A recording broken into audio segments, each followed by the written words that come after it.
The Arab Spring, a series of revolutions throughout the Middle East. Revolutions are not a new business in the world, but when around 15 countries in the same general area revolt within months of each other, worldwide uproar is created. And since 2011, all eyes have been on these countries to see how they resolve their problems and piece their countries back together. Take Libya, for example. You have probably heard about Libya or what is going on in that country for the last 3 years. But in case you haven't, Libya is a northern African country that was not only involved in the revolutions of the Arab Spring, but had their government overthrown and a civil war created between rebels, nationalists, and the government, which eventually led to their president being killed. And these monumental issues did not arise just from thin air. Basic issues like unemployment and poverty that are in every country were the building blocks for this revolution. But what makes the Arab Spring unique is that the basic issues were blown into proportion, where revolution seemed like the only realistic solution. With 95% of their economy based around oil and energy, and a leading expert in oil, Libyan citizens were confused to find how scarce jobs were. Also, they were unhappy about how poor their housing and how little money was being spent on the people, while their dictator lived in a lavish palace with everything he needed. At the time of the revolution, the average age in Libya was 27. The citizens were still young and aware, and enough to start the revolution. I sat down with Stephen Craig and got his take on what effect unemployment has on a population, especially in a time of revolution. No. When I turned 16, I started working in an ice cream parlor as a part-time job.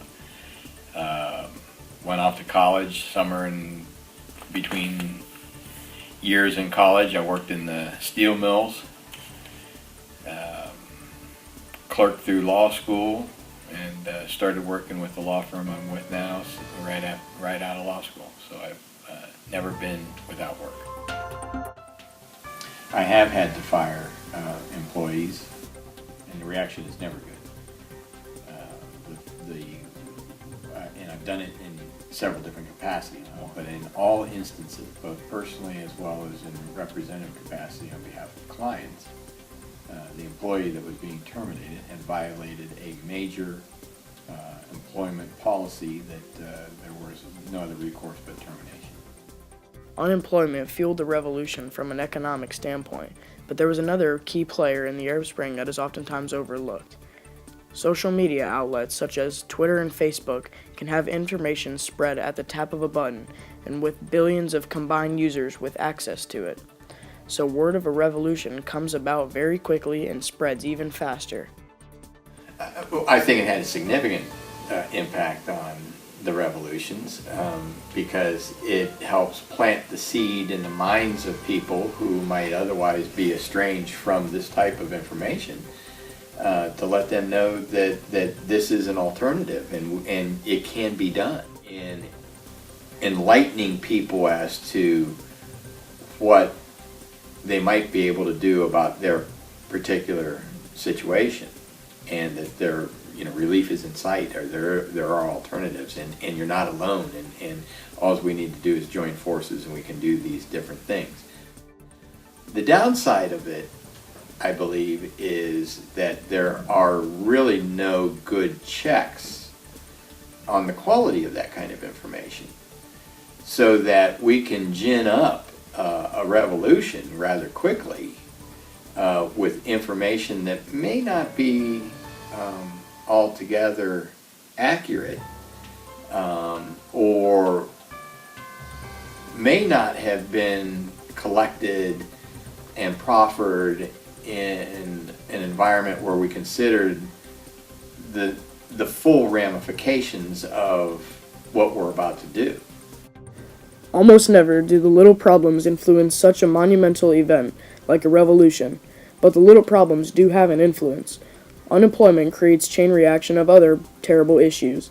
Less jobs means the average person isn't as wealthy, and more people can't afford the basic necessities for sustaining a family.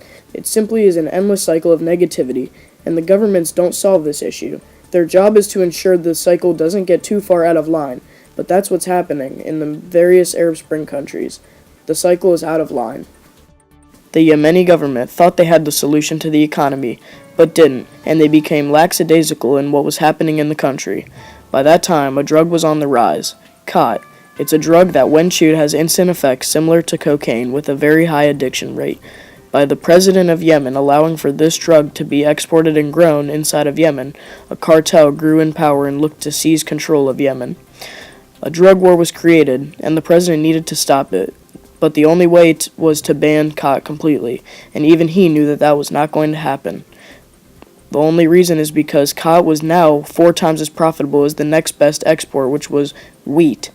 When wheat is not as profitable as a drug, and loaf of bread becomes more expensive than drugs, you have inflation and various other problems on your hand. If he would have taken away the drug, the economy would have plummeted further and the growing civil war would have escalated even faster than what had already become of it.